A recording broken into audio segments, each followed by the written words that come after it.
You know that you're lying in bed, it's like 2 a.m., and you're just playing some conversation from, I don't know, mentally editing what you said, building like 17 different ways it could have gone, or trying to read it, retype again a dozen times, terrified. That internal chatter, that relentless monologue sounds so deep dive. It isn't just another chat about positive. We're going way today. We're exploring why this habit's stealing your life, robbing you of the present, messy habit, and crucial Doug fast person found this one meth. Apparently, our mission give you a shortcut, help you understand this mental maze, show you a way to start finding. Yeah, and what's so striking is how universal this is. That internal wrestling. So many people feel it, but very few really connect the dots to the profound toll it takes. We often mix it up, right? We think all that mental activity means we're being diligent or smart or thorough. But if you really peel back the layers, sometimes you find you're not analyzing your life so much as, well, avoiding it. It stops being about being meticulous and starts being about just being stuck, tethered to a thought loop. And we're going to connect those everyday moments like replaying that conversation to the bigger picture, the often unseen consequences. Yeah. Because really, every minute you spend lost up there in your head, that's a minute you're not actually living. You're just rehearsing or regretting. Let's really paint that picture. Daily life.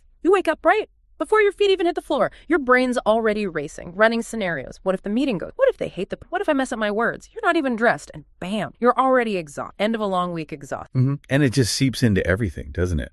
Yeah. Instead of focusing on what you're actually doing, you're mentally rehearsing conversations that, let's be honest, might never even happen. You're solving problems that don't exist yet, preparing for disasters only living in your imagination. Exactly. And people think, oh, I'm just being thorough, or I'm responsible, or even this proves I'm intelligent. But here's the thing about overthinking, the bit we often miss. Your brain stuck in a loop, like a scratched record, playing the same few seconds over and over and over. You're not solving, you're stalling. You get caught in that analysis paralysis where thinking about life becomes the substitute for actually living it. And what's truly fascinating, maybe a bit unsettling too, is how your prefrontal cortex, the part designed for planning, for solving problems, I can actually hijack your entire system when it gets stuck in that overthinking loop. See, physiologically, your brain struggles. It really struggles to tell the difference between something you're intensely thinking about and something that's actually happening right now. Yeah. Wow. So like when you replay that embarrassing moment from high school? Yes, your amygdala, your brain's sort of emotional threat center, it lights up.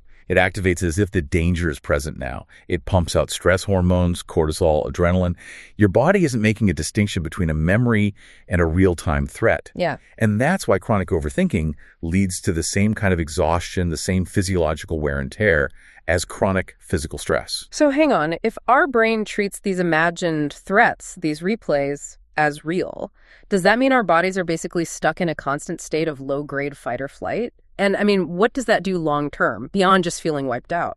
Precisely. That's exactly why overthinkers often feel so utterly drained, utterly depleted. You're not just living your life once, you're living it dozens, maybe hundreds of times in your head, experiencing every conceivable version, every possible negative outcome.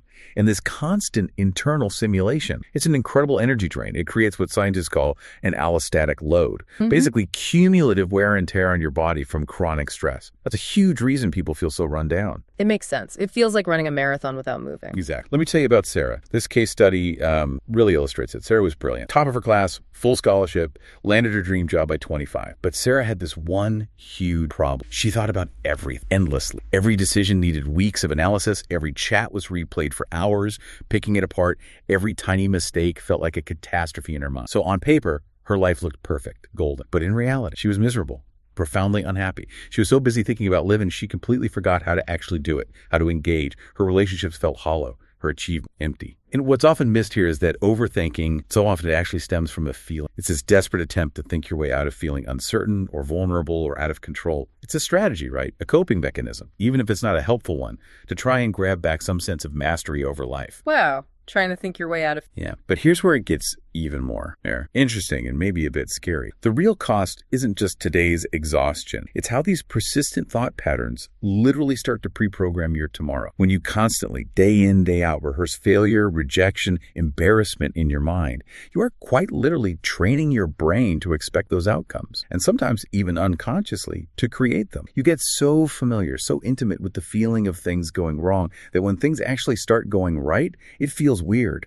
Foreign, uncomfortable, like something you don't really deserve. It can turn into a kind of confirmation bias where your brain actively looks for proof that things are indeed about to fall apart just like you expect. So those thought loops aren't just background noise, not at all. And what's happening physiologically during those loops is key to why it drains us. Your thoughts. They aren't just random mental fluff. They are consistent inputs shaping your neural pathways. Think of them like the blueprint your subconscious uses to build your perception of reality and how you react within that reality. This isn't some vague idea. It's about neurons firing together, strengthening specific connections. So the more you mentally live in problem land, the better your brain gets at finding, focusing on, and sometimes even creating more problem, which forces us to ask, doesn't it?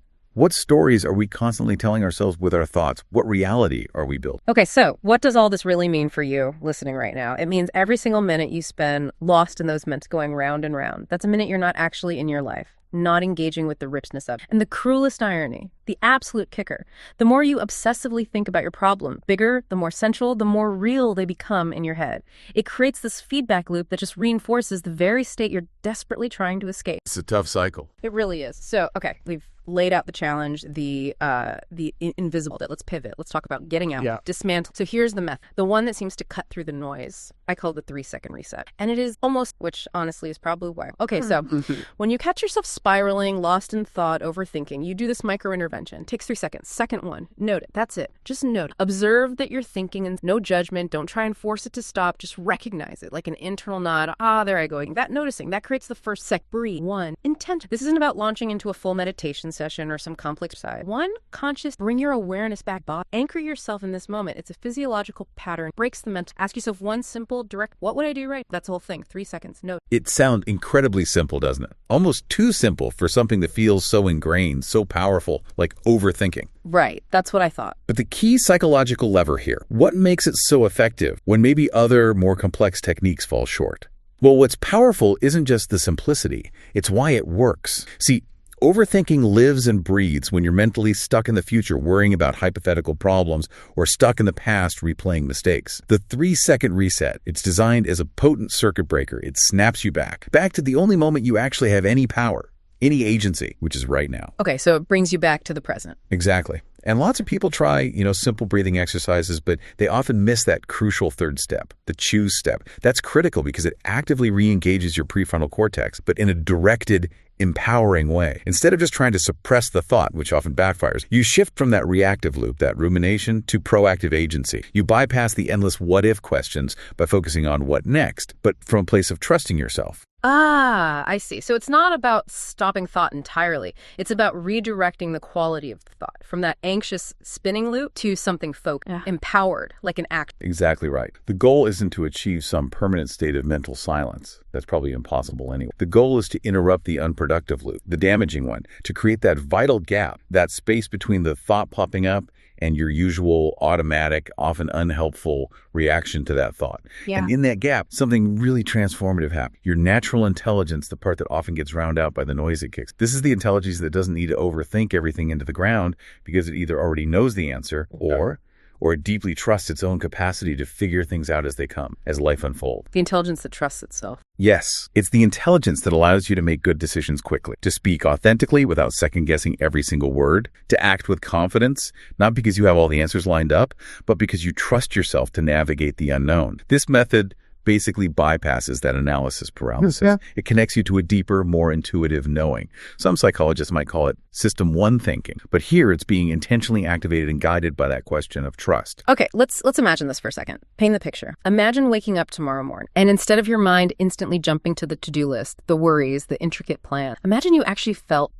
calm, genuinely present, like you actually belong in your own skin, in your own life. Imagine walking into a room, and instead of doing that constant scanning, analyzing faces, wondering what everyone thinks, calculating the perfect thing to say, you just showed up fully, authentically. Imagine making decisions with clarity, not impulsively, but built that muscle, that trust in your own wisdom. The wisdom that doesn't need to dissect everything to death. This isn't some pipe. This is the real, tangible result when you shift your energy, shift it from that endless mental processing to actually live. And if we connect that vision to the bigger picture of human potential, people who've really mastered this kind of mental shift, they don't seem superhuman. They just seem free. They're not necessarily smarter than everyone else or more talented. Not inherently. They're just not carrying that immense weight, the weight of 1,000 imaginary problems that most of us lug around everywhere. Yeah, you can almost see it sometime. You can. And they speak with more conviction. right? Because they're not second-guessing every syllable. They take action, decisive action, because they aren't paralyzed by staring at infinite possibility. And they genuinely enjoy the moment, the simple act of being, because they're actually in it. They're present. Now, it's really important to acknowledge this. Your brain will fight back at first. It's going to resist this method. It's conditioned to think. It'll tell you, no, you need to think more, not less. This is irresponsible. Something bad will happen if you let your guard down. The fear response kicks in. Exactly. Don't get into a wrestling match with that resistance. Don't fight it directly. Just notice it. You can even label it, there's the resistance, and then apply the 3-second reset again. Notice, breathe, choose. Right. Start small. That seems key. Practice it when you're, overthinking what to wear. Or when you're crafting that text message that doesn't really matter that much. Or replaying some minor conversation from yesterday. These little seemingly insignificant moments, that's your training ground. That's where you build the muscle of trusting yourself instead of thinking yourself into knots. Absolutely. Build the trust muscle. And here's the thing that might genuinely, as you get better at stopping the overthink small stuff, you'll naturally find yourself doing it less with the big stuff too. It just starts to happen because you'll vividly remember what it feels like to rely on your gut, on your intuition, on that self-trust. And you'll remember the efficiency, the lightness that comes. Look, the goal isn't to achieve some perfect mental quietude like a Zen master 24/7. That's not realistic. The goal is to cultivate intentional thought, to get good at discerning when focused analysis is actually useful and when it's simply time to stop thinking and start living, to immerse yourself in experience. Well said. Thinking when useful, living when it's time to live. So here's the truth. The core idea I really want to leave you with today, your life. It is not a problem set waiting to be solved through endless circular thinking. It is fundamentally an experience to be lived. And it's happening right now, in this moment, as you listen, as you breathe, as you just are. So I want you to try the 3-second reset. Right now, think of one thing, anything, big or small, that you've been got it. Okay. Now, notice you're thinking about it. Take one anchoring in and out. Now ask yourself, what would I do right now if I trusted myself completely? Whatever answer pops up first before your analytical brain jumps in to pick it apart, that's your authentic next step, your move, your real life. It's waiting for you, just outside the intricate maze of your thoughts. And honestly, it's been waiting long enough. Life is just too short, too precious, too damn beautiful to spend it all trapped inside your own head. And maybe, just maybe, if this deep dive really hit home for you today, if you felt something click, something shift while listening, consider taking one tiny extra step. Declare your intention. Say it out loud, even if it's just a whisper. Something really simple, like, I choose to trust myself. There's a surprising power in actually vocalizing our commitment. It helps make them feel more real, more concrete than just a fleeting thought. And this brings up a final important question, something for you to really chew on. What truly extraordinary things might start to happen in your life if you fully embrace the idea that you're actually pretty good at this life, especially when you stop constantly second-guessing every decision? What might change that?